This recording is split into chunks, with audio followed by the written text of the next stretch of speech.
नमस्कार दोस्तों, आप सभी का स्वागत है पुनः हमारे एक नए वीडियो में। और आज की इस वीडियो में हम आपको चैप्टर 9 मेंसुरेशन का एक्सरसाइज 9.1 का जो है क्वेश्चन नंबर 9 हम सोल्व करना आपको सिखाएंगे। और क्वेश्चन नंबर 9 आपके सामने है। अगर आपने हमारे चैनल को सब्सक्राइब नहीं किया तो चैनल को सब्सक्राइब कर लीजिए और बेल आइकन दबा के नोटिफिकेशन ऑन कर लीजिए और वीडियो को कर दीजिए शेयर और लाइक। तो देखिए क्वेश्चन नंबर 9 आपके सामने है दोस्तों, और इसका जो डायग्राम है वो आपके सामने दिया हुआ है। इस डायग्राम से अपन क्या करेंगे कि इसको सोल्व करेंगे। तो पहले मैं क्वेश्चन पढ़ लेता हूं, उसके बाद में हम आगे चलते हैं, ठीक है। Top surface of a raised platform is in the shape of a regular octagon. Regular octagon का मतलब होता है कि ये ऑक्टागन आपको दिया हुआ है। ऑक्टागन का मतलब होता है कि इसके अंदर जिसकी 8 साइड होती है उसको ऑक्टागन कहते हैं, जिसकी 5 होती है उसको पेंटागन को कहते हैं, जिसकी 4 साइड होती है उसको क्वाड्रिलेटरल कहते हैं या उसको पॉलीगन कहते हैं, जिसकी 7 होती है उसको सेप्टागन कहते हैं। ये आपको पता होना चाहिए। तो ऑक्टागन का मतलब होता है कि जिसकी 8 साइड होती है ना। ये क्लोज्ड शेप है और इसके अंदर 8 साइड है, 1 2 3 4 5 6 7 और 8। इसलिए इसको क्या कहते हैं, ऑक्टागन कहते हैं। और रेगुलर ऑक्टागन का मतलब होता है कि ये साइड ये साइड ये साइड, अगर ये 5 सेंटीमीटर है ना तो ये सारी 5 सेंटीमीटर इसकी लेंथ होगी, इक्वल होगी। इसलिए इसको क्या कहते हैं, रेगुलर ऑक्टागन। अगर आपने पॉलीगन के बारे में पढ़ा होगा तो आपको पता होगा कि पॉलीगन के अंदर रेगुलर पॉलीगन्स भी होते हैं और इरेगुलर पॉलीगन्स भी होते हैं। रेगुलर पॉलीगन्स वो होते हैं जिसकी सारी ऑल साइड क्या होती है, इक्वल होती है। तो रेगुलर ऑक्टागन यानी कि ये 5 सेंटीमीटर तो ये भी 5 होगी, ये भी 5 होगी, ये भी 5 होगी और ये भी सारी जो साइड है इसकी ऑक्टागन की 8 साइड है सारी 5 सेंटीमीटर की होगी। तो the top surface of a raised platform is in the shape of a regular polygon octagon as shown in the figure. ये फिगर में आपको दिया हुआ है। Find the area of this octagonal surface. हमें इसका क्या करना है, एरिया निकालना है। हमें इसका क्या निकालना है, एरिया निकालना है। तो देखिए एरिया निकालने के लिए मैं क्या करता हूं, इसको जैसे यहाँ पर इसकी एक लाइन ड्रॉ कर रखी है 11 मीटर है, तो मैं इसको क्या करता हूं, जैसे इसको यहाँ से मिला दिया तो मैं इसको क्या करूंगा, यहाँ से मैं इसको भी क्या करूंगा, इससे मिला दूंगा, ठीक है ना। ये मैंने कर दिया। तो यहाँ पर देखिए 3 शेप आपके बन रहे हैं, नंबर 1, नंबर 2 और नंबर 3। ये 11 है तो ये भी क्या होगी, 11 मीटर होगी, ठीक है ना। और ये इसकी क्या हो जाएगी, हाइट हो जाएगी, ये वाली 5 सेंटीमीटर हाइट हो गई। और देखिए ये शेप नंबर 1 जो है ये भी ट्रेपेजियम है और शेप नंबर 3 जो है वो भी ट्रेपेजियम है। लेकिन शेप नंबर 2 यहाँ पर क्या रेक्टेंगल है, ये आपको ध्यान में होना चाहिए, ठीक है। तो हम क्या करेंगे कि देखिए शेप नंबर जो 1 है इसका जो एरिया आएगा वो एरिया आपके शेप नंबर 3 का भी होगा, क्योंकि शेप नंबर 1 और शेप नंबर जो 3 है वो दोनों इक्वल है, ठीक है ना। In length and in height दोनों सेम है। इसलिए इन दोनों का जो इसका जो एरिया हम निकालेंगे उस एरिया को हम क्या करेंगे, डबल कर देंगे, 2 से मल्टीप्लाई कर देंगे, 2 से। तो दोनों का सेम है तो इसलिए इसको 2 से मल्टीप्लाई कर देंगे और फिर रेक्टेंगल का हम एरिया निकाल करके और तीनों को हम क्या कर देंगे, जोड़ देंगे, ऐड कर देंगे। तो इस पूरे ऑक्टागन का जो है इसका एरिया आ जाएगा। तो चलिए हम इसको सोल्व करते हैं, ठीक है ना।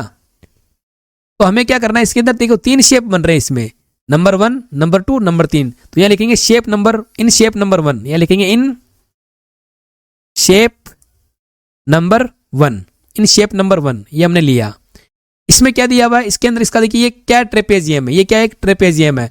और ट्रेपेजियम का फॉर्मूला आपको पता ही होगा, ये 11 है और ये 5 है ना। तो यहां लिखेंगे द लेंथ L1 कितनी हो जाएगी, देखिए यहां पर L1 यानी लेंथ नंबर 1 इसकी हो जाएगी 5 सेंटीमीटर, कितनी है, 5 metre.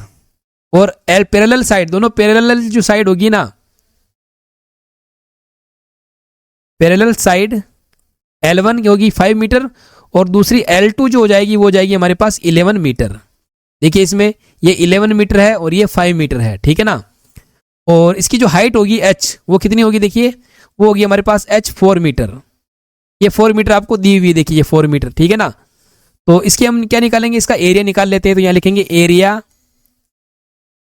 Of shape number 1 is equal to 1/2 into, यहां इसका फॉर्मूला हम लगाएंगे, क्या होगा, sum of the length of parallel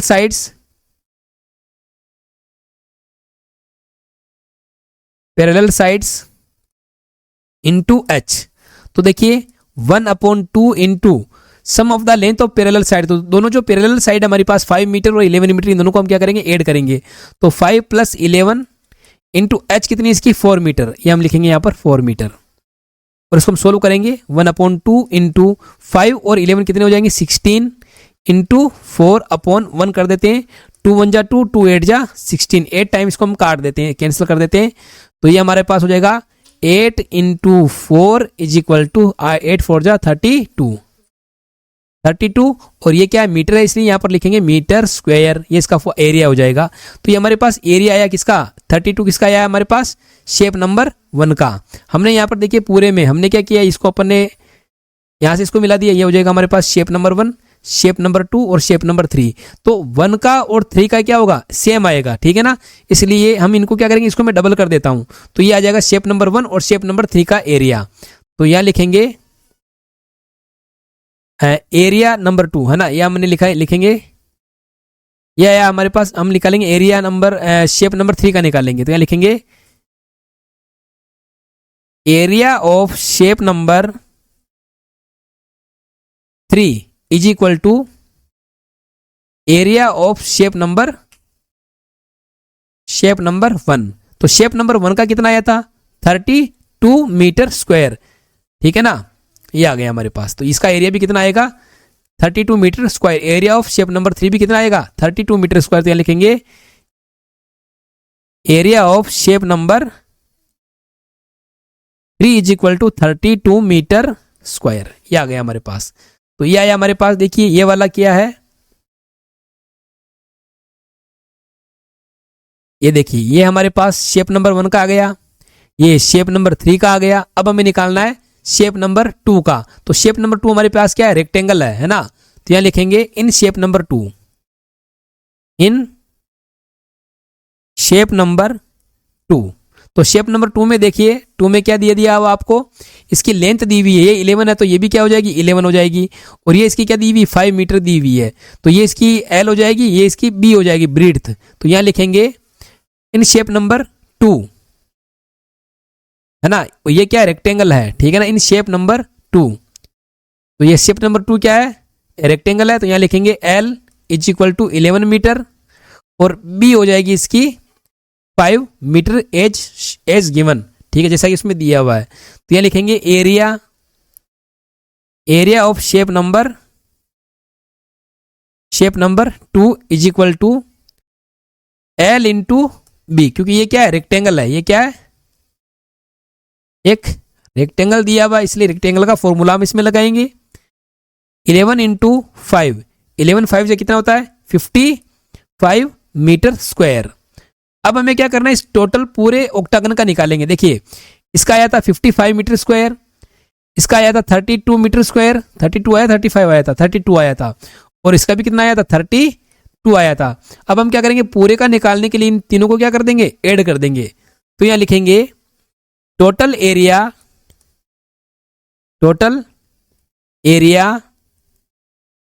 of octagon, of given octagon is equal to area of shape number 1 plus 2 plus 3। इन तीनों को हम ऐड करेंगे, तीनों के एरिया को हम ऐड करेंगे। तो शेप नंबर 1 का आया था कितना 32, शेप नंबर 2 का आया था 55 और शेप नंबर 3 का आया था वापस 32, जो कि सेम था, है ना। कितना हो गया, 2 और 5 7, 7 और 2 9, 3 और 5 8, 8 और 3 11, 119 मीटर स्क्वायर। ये हमारे पास आएगा, इसका टोटल एरिया आ गया इसका हमारे पास 119 मीटर स्क्वायर। ये हमारा क्वेश्चन नंबर कौन सा 9, ठीक है।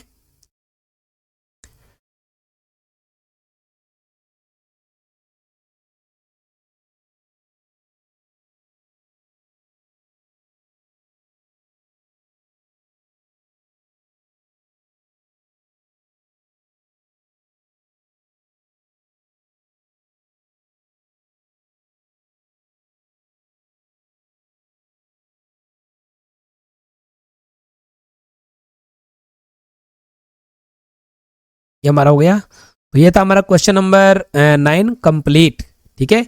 इसका हमने एरिया निकाल लिया है। कैसे निकालना है मैंने आपको इसमें बता दिया, अच्छे से समझा दिया है। फिर भी अगर मान लीजिए आपको समझ में नहीं आता है तो आप मुझे कमेंट करके पूछ सकते हैं, आपको बताया जाएगा। ठीक है, तो आज की वीडियो में बस इतना ही। मिलते हैं नेक्स्ट वीडियो में, तब तक के लिए धन्यवाद।